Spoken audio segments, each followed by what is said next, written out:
everyone. Welcome to this week's first lecture on fluid homeostasis. So today we're going to be talking about how the fluids in your different body compartments are maintained separately, in contact with each other, and how they maintain the differences in pressure, in concentration, in specific concentrations, and how pH and overall, hydrostatic pressure and osmolarity are maintained. We've talked about some of this before, but we're going to come back to a bunch of pieces now that we have the respiratory piece here. So to talk about these body fluids, we have to talk about the different compartments that we divide them into. First of all, we talk about the intracellular fluid and the extracellular fluid. The intracellular fluid is the fluid within your cells, and the extracellular fluid is everything outside, which we divide into the interstitial fluid, the fluid that lies between cells, and the plasma, the fluid in your blood. Now, all of these are constantly having some exchanges with each other. Particularly intracellular fluid with the interstitial fluid and the interstitial fluid with the plasma. Now, each of these has differences in what we find in it. So the plasma, we're going to see a lot of sodium and potassium. We're going to see, a lot of sodium and a fairly small amount of potassium and a moderate amount of calcium. In the intracellular fluid, we see a lot of potassium, much lower levels of sodium, and also a lot of magnesium. This is on the cation side, on the positive ion side. And we've talked about this sodium-potassium difference before.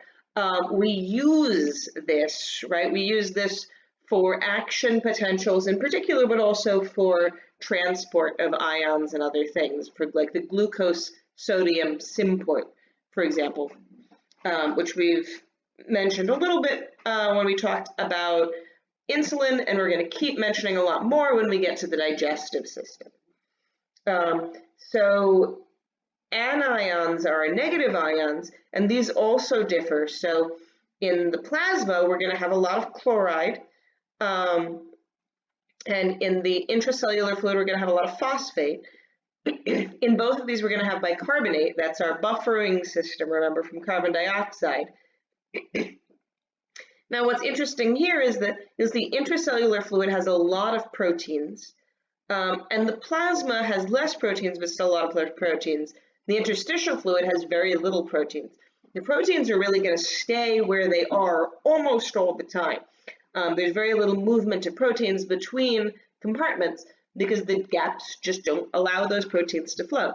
Things flow fairly freely, other than proteins, between the extracellular fluid compartments, between the plasma and the interstitial fluid.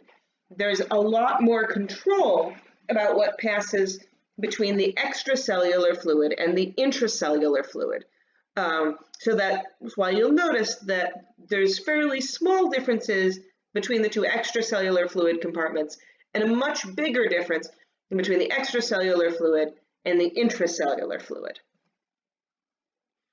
And we can look at this passage between the compartments, so and what's moving around. So in the lungs, for example, you have your blood plasma, you have your interstitial fluid, and then you have these tissues.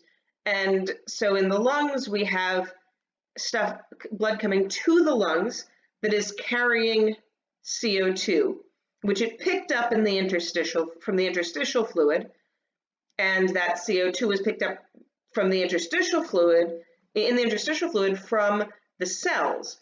So CO2 moves from the cells once it's produced as waste into the interstitial fluid. It's picked up by the blood plasma, carried to the lungs, then it leaves into the air there. Oxygen, on the other hand, of course, is picked up in the lungs, goes into the blood plasma, is carried to the interstitial fluid, and from there can go into those cells and into where it's needed. We'll see similar exchange with the gastrointestinal tract, where you're picking up nutrients and picking up water and ions from the food and liquids that you consume. And those are being carried from the blood to the interstitial fluid and then going into the cells. Now, what you're going to notice here is nutrients are going directly down that path. So, you know, your glucose and your amino acids, you're seeing that path directly. Water goes between the interstitial fluid and the blood plasma and between the cells and the interstitial fluid.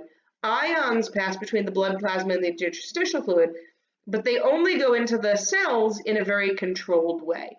Those are those ion channels and those ion pumps. In the kidneys, here we're disposing of water, ions, and nitrogenous wastes. And again, those are coming from the cells into the interstitial fluid, into the blood plasma, and then to the kidneys. But of course, from the kidneys, we're also doing a lot of reabsorption of that. And so that's going back into the interstitial fluid and then into the blood plasma in the kidneys. And for this to happen, this exchange with the plasma, that's where we get to this capillary exchange. So you were working on this in the context of the renal system with that POGL on capillary exchange. But here it's going to become really relevant as we're moving between these regions, moving between these compartments. And we're going to have a net filtration pressure. If it's positive, it's going to have filtration. It's going to push out. If it's negative, it's going to have reabsorption. It's going to come back. So this is going to affect the flow of water in and out. And that's going to affect what is passing out of these capillaries and what goes back in. Obviously, this is mostly water, but small molecules can sometimes be carried along with the water, depending on the types of capillaries and the types of gaps that you're seeing. At least ions are generally going to be carried along, and some other molecules may be as well.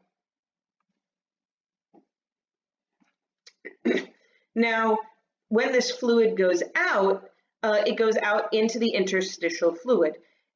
And normally it's going to be picked up by the lymphatic system, which we're going to be talking about next week. And we'll put all of these pieces together then, or should we start talking about it on Wednesday.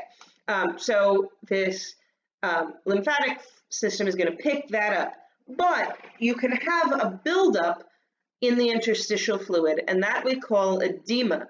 There are a lot of different things that can lead to this. Some of them we've talked about already in those that POGL. So a high blood pressure can lead to edema.